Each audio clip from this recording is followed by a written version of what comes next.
Good day, ma'am. Good day, everyone.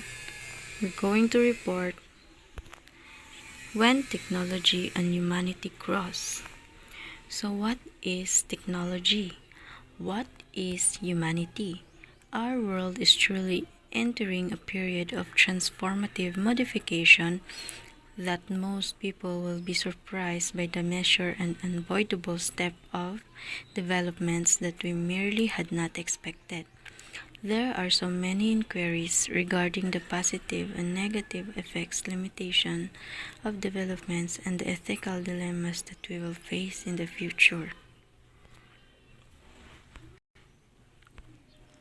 Technology is a word used to define or portray the progressions, abilities, creations, happenings, interpretations, and knowledge of a singular group of persons and as humans who execute certain function for man and society. So technology, mao ni ginagamit para ilarawan ng mga pagunlad, kakayahan, likha, mga pangyayari, interpretasyon, at kaalaman. So as we all know, tao ra gyapon gabot sa technology, humans ang ga-execute. So before we proceed to advantages of technology, let's have the importance of technology to humanity. To learn the importance of technology in our everyday lives, it shows that technology has profound impact on every aspect of lives. The way we live, communicate, and interact changes through technology in the different fields of education, medicine, transportation, economy, communication, and politics. Next is advantages, disadvantages, and limitation of technology. Advantages of technology. Life has become easy through science and technology. Yes, it is. For example, cell phone. Through cell phone, you can communicate to people nga naa sa layo. Traveling has become faster than before. Of course, through airplanes, pwede na pud magpa-booking through internet or website. Communication becomes easier and faster and cheaper. Innovations in technology increase the standard of living. Example is Japan. One of the reasons of their expensive standard of living is technology. Using various technology, man become advanced. Of course, nowadays, daghan na jud technology. One example nga advance isang Amerika, wala na kayo manumano nga trabaho sa ilaha. Technology ang gamit nila, paspas ug dalira. Kung diri sa ato kabaw pay gamiton sa pagsaka, tao pay manumanog harvest sa ilaha, machines na. The impossible have become possible due to the progress in science and technology. Science and technology made a lot of things easy to do and comfortable for man. Next is disadvantages of technology. Human had misused the technology and used in damaging purpose. Examples: downloading, copying, or sharing copyrighted materials, gaining unauthorized access to any computer network, or website. By the use of technology, man is doing illegal things. Daghan na kayo mga illegal things karong panahon na, like mga scam and etc. New technology like mobile are generating bad consequences on children.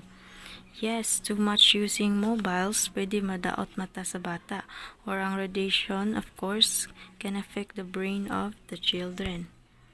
By means of modern technology, terrorists use it for destructive purpose. Many illnesses are created due to the development of atomic energy and atom bomb. Modern technology like nuclear energy have not only affected but it also affected plants and other creatures. So kaning nuclear energy is daghan ni sa laing nasod na ani, of course, na ang Korea ani, ang China, US, na sila. Natural beauty is decreasing due to the development of modern technology. Yes, daghan na tao retokada karon. Sa Philippines, more on nose surgery. Sa Korea is whole face Jude. Limitation of technology to humanity. According to Butch 2003, technology has many advantages to humanity. One cannot live without this advancement, but there are certain limitations as to what humanity can apply to it. Almost everything they do. Technology is the application of the laws of the theory in science. So, factors that define the limits of technology. There are 9 factors: the laws of physics, the laws of software, the challenge of algorithms, the difficulty of distribution, the problems of design, the problems of functionality, the importance of organization, the impact of economics, the influence of politics. Firstly, the laws of physics. Software, quantum effects, and thermodynamics plays an important role when it comes to the law of physics and technology. Software is a flexible medium. The speed of light is a given, and that fact has practical implication for throughout systems. Quantum effects have practical limits to information capacity. You cannot store more memory.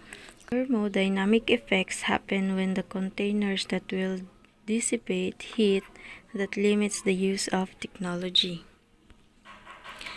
The laws of software and algorithms. An example of software limitations is when there is a given computation, there are times you can't do it, and there are times you can't afford to do it, and sometimes we just don't know how to do it. Limitations for algorithms is that there are also certain classes of problems that are on a reasonable algorithm. Data compression and photorealistic, which renders two such problems like theoretical limits of compressing an image, a waveform, video, or some raw stream of bits, some degree of information loss, hairy mathematics, some trial and error, lack of perfect knowledge adds complexity and compromise to our systems. The difficulty of distribution. Leslie Lamport, an American computer scientist who observed a distributed system is one in which the failure of a computer you didn't even know existed can render your computer unusable. So building distributed system is only moderately harder than building a non-distributed one. The problems of design. So, the problems of design is an issue or challenge that requires a creative and strategic solution to meet specific objectives or needs with a given context. The problems of functionality. So, book writes the consider the requirements, functionality, and non-functionality of a machine like multi-engine aircraft. Cellular phone or an autonomous robot has these limitations such as reliability, survivability, and adaptability. Has this unrestrained, potentially contradictory and external requirements are too complexity to design. So kato sila naa limitation jud gikan sa paggamit hantod kanus arataman. The importance of organization. So, importante ang organization, no, labi nagdako na kumpanya, especially sa mga systems. Dili nababawas isa ka tao lang ni nag-brainstorming. So, need jud ang organization or a team sa isa ka organization. So, the impact of economics. Technological advancement cost money. According to Barry Bohm, 1981, the performance of a project can be predicted according to the following equation. Performance equals complexity process times tools times team. So, where performance means effort or time, complexity means volume of human-generated code, process means maturity of process annotation, team means skill set, experience, and motivation, tools means software tools, automation. So, from this equation, we can observe that the complexity of a system can either be amplified by a bad process or a good process, and that the nature of a team and its tools are equal contributors to the performance of a project. The last but not the least, the influence of politics. So, politics nowadays is powerful in the whole world. Advantage kaayo kung positive side ang political organization. There are some politician, for example, in the Philippines, natay Smartmatic diri nag-invent na sila mga machine. So, gigamit nilang Smartmatic. So, other politician, gigamit nilang Smartmatic para madaog. Of course, kanang Smartmatic is inline gyud mo siya sa technology kay Smartmatic machines are invented for counting votes. So, of course, para mapadali ang voting process, but some are using it in negative way. Thank you. Good day, everyone. This is John. My topic is given to me is all about humanity. So let's start the meaning of humanity. So it is the human race, which includes everybody on earth. It is also the term for the qualities that make us human, such as the capacity to love, to sympathize, to be creative, and not robot or alien. It is from Latin word humanitas, which means human, nature, kindness. The human race of humanness, of quality of life or state of being. It is attributes and qualities of being human being. Humankind is highly dependent on technology with the development and constant technological changes. Their way to life improve in standards in life. So humanity, it is the composed of many humans, more than humans, which is capacity to love, to sympathize, and be creative. So likas sa tao to. It is the human nature and how it is a group of people that is called humanity. It's either in the community or in the organization or city. So called yan ng humanity sa Tagalog pa, sangkatauhan.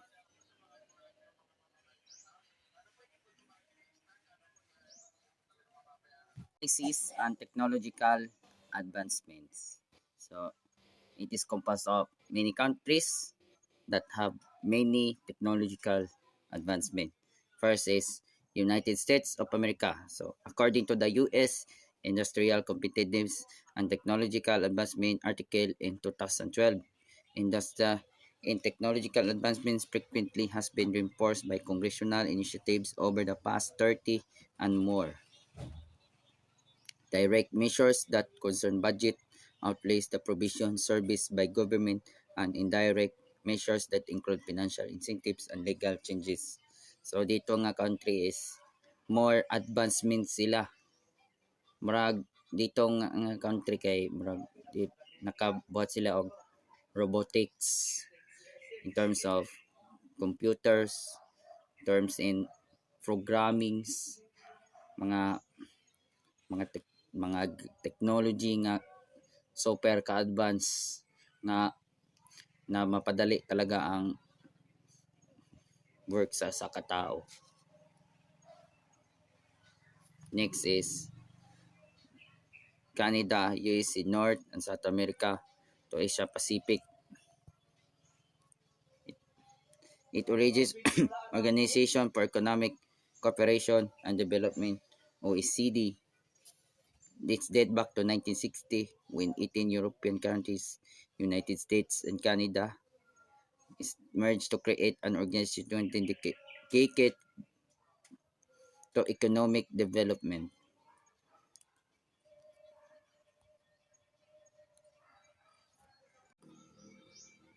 Next is Philippines. According to the Research and Development and Technology in the Philippines Industrial Strategy, the technology market is facing since the economic environment of developing countries of opposing technology-based institutions. So industry like factories or in the farming industry. So sa farming industry naga na grabe nag-innovations og mga advancement pod like para mapadali ang mga trabaho sa factory. Dili na kayo need kayo og manpower kay naa may mga machines o mga robotics nga mapadali ang production sa usa ka product.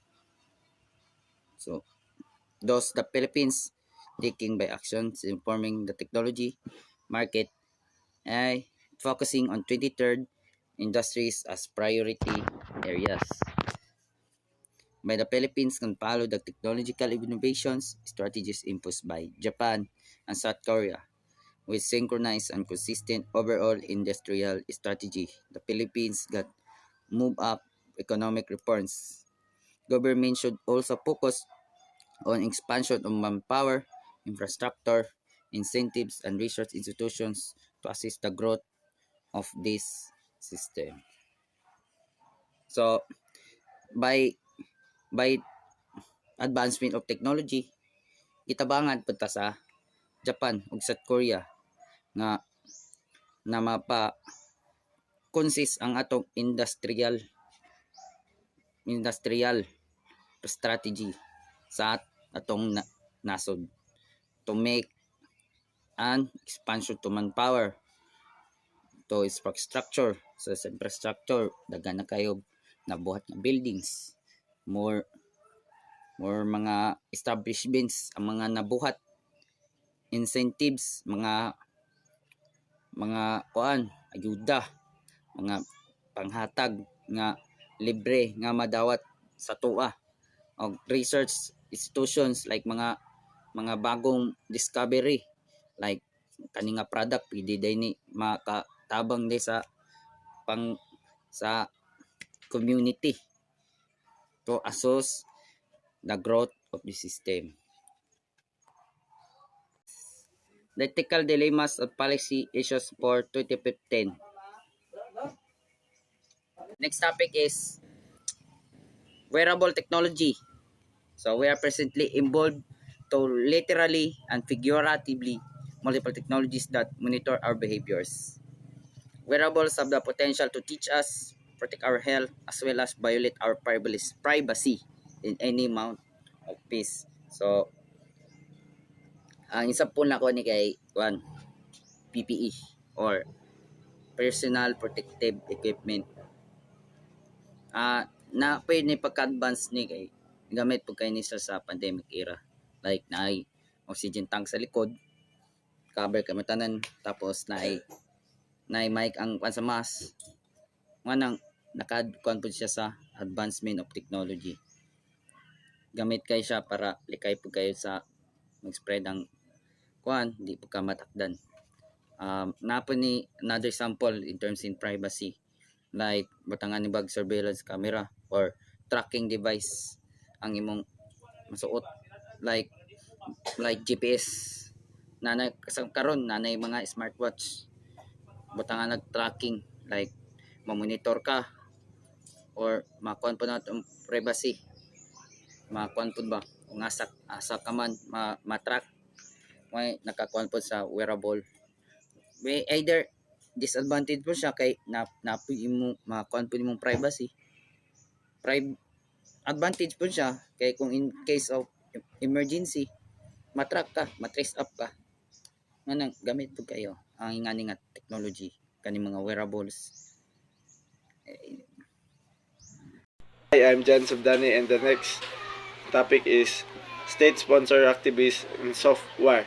Ang state-sponsored activists ay ang paggamit ng mga hacking techniques at cyber attacks ng mga pamahalaan o mga grupo ng kaugnay ng pamahalaan upang maabot ang mga political, ideological o estratehikong layunin. Ito ay isang anyo ng cyber warfare na naglalayong magkagambala o impluwensyahan ang mga sistema ng isang bansa. Ito ay kasama sa mga taktikang ginagamit sa software, kung saan kasama ang propaganda, disinformation campaigns at iba pang hindi militar na mga taktika. Ang state-sponsored activist ay lumalaganap at may iba't ibang motibasyon tulad ng pagkuha ng impormasyon, pagkalat ng propaganda o paggulo sa mga critical na infrastruktura. Ito ay isang paglabag sa international na mga norma at batas at kailangan ng mga bansa at organisasyon na magtulungan upang labanan ang mga banta ng cyber security na ito. So the next topic is enhanced pathogens. Ang enhanced pathogens ay mga mikroorganismo tulad ng mga virus o bakterya na ginagawang genetikong pinadali ang pagkalat o pinatibay ang resistensya sa mga gamot. Ang pananaliksik sa mga ito ay nagdudulot ng mga mahalagang kaalaman tungkol sa mga sakit at maaring makatulong sa pagdevelop ng mga gamot at paraan ng pag-iwas. Gayunpaman, may mga pangamba sa kaligtasan at seguridad ng mga enhanced pathogens tulad ng aksidenteng pagkalat o pag-aabuso sa mga ito. Dahil dito ay may mga mahigpit na regulasyon at safety protocols para sa mga laboratoryong gumagawa ng mga ito. Mahalaga na isagawa ang pagsasaliksik na may pagsunod sa mga safety protocols at etika ng pagsasaalang-alang upang maibsan ang mga panganib sa kalusugan at kaligtasan ng publiko. So the next topic is non-lethal weapons. Ang mga non-lethal weapons o hindi malalasong armas ay mga kasangkapan na ginagamit upang mabihisan o mahadlangan o immobilize ang mga individual sanhi ng malubhang pinsala, kamatayan. Ito ay ginagamit ng mga ahensya ng batas, militar at mga tauhan ng seguridad sa mga sitwasyon kung saan hindi nararapat o hindi ninanais ang paggamit ng deadly force. Ang halimbawa ng mga non-lethal weapons ay kasama ang pepper spray, rubber bullet, taser, beanbag rounds, water cannons, and sound cannons. Ang mga non-lethal weapons ay sumusunod sa regulasyon at alituntunin upang masiguro ang responsableng paggamit. Gayunpaman, mahalagang isaalang-alang ang tamang pagsanay at pagsunod sa mga protocol upang maiwasan ang maling paggamit at di inatasang mga epekto. Ang paggamit ng non-lethal weapons ay dapat batay sa proporasyon, kahalagahan at paggalang sa mga karapatan ng tao. The next topic is robot swarm. Ang robot swarm ay isang grupo ng mga autonomous na robot na natutulungan upang magawa ang mga gawain. Sila ay nakakamit ang mga benepisyo tulad ng pagiging adaptable at fault tolerant. Maaari silang gamitin sa iba't ibang aplikasyon tulad ng paghahanap at pagligtas, environmental monitoring, agricultural at industrial automation. Gayunpaman, may mga hamon sa koordinasyon at mga epekto sa etika na dapat bigyan pansin. Ang mga paggamit ng robot swarm ay dapat na responsible at may pagsaalang-alang sa mga alintuntunin ng privacy. The next topic is artificial life forms. Ang pagsasaliksik sa mga artificial life forms ay naglalayong magbuo ng mga buhay o na entidad gamit ang sintetikong biolohiya noong 2010. Ipinakilala ni Craig Venter at kanyang mga kasamahan ang unang synthetic life form na ginawa mula sa isang umiiral na organismo. Ang synthetic life ay nagbibigay daan sa mga siyentipiko na ang pag-aaral ang pinagmulan ng buhay sa pamamagitan ng pagbuo nito.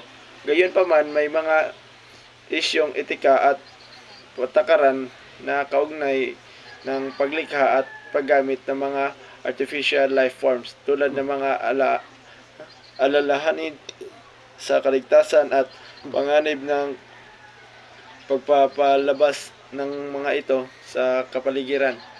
Ang paglikha ng mga artificial life forms ay ibibigay ng mga hamon at nagpapalawak ng mga isyong etika. Next topic is resilient social ecological system. Ang kailangan natin ay itayo ay matatag na mga sistemang panlipunan at ekolohika na kayang harapin ang mga pagbabago sa kapaligiran. Ito ay maaaring mangyari sa pamamagitan ng pagtiis ng mga panlabas na pwersa at pagbalik sa dating kalagayan o pag-operate sa isang bagong kalagayan. Ang mga matatag na sistemang ito ay kayang harapin ang mga hamon tulad ng pagbabago ng klima, mga sakuna sa kalikasan at pang-ekonomiyang globalisasyon. Ang federal na pamahalaan ay may responsibilidad na tiyakin na ang sibil na infrastruktura ay matatag sa mga pabago-bagong pangkapaligiran. Ito ay upang maiwasan ang tragedy of the commons kung saan ang mga individual na aksyon na batay sa sariling interes ay maaring humantong sa pagkasira ng pangkalahatang interes ng lipunan. Ang pamahalaan ay maaaring mapatupad ng mga regulasyon upang maiwasan ang ganitong mga pangyayari at may panatili ang mga infrastruktura at proseso na mahalaga para sa lahat ng lipunan. Is brain-to-brain interfaces. Ang brain-to-brain interfaces ay mga teknolohikang nagpapahintulot sa komunikasyon at pagbabahagi ng mga impormasyon mula sa isang utak patungo sa ibang utak. Ito ay pagbubukas ng mga posibilidad sa mga larangan tulad ng komunikasyon at tulong para sa mga taong may kapansanan. Gayunpaman, ito ay nasa maagang yugto pa lamang ng pag-unlad at may mga hamon na dapat malutas. Ang mga hamon ay kinabibilangan ng privacy, seguridad, etika at mga technical na aspeto teknolohiya. Mahalagang magsagawa ng malalim na pagsasaliksik at pag-unawa sa mga epekto at hamon nito upang matiyak ang maayos at responsible na paggamit sa mga brain-to-brain interfaces.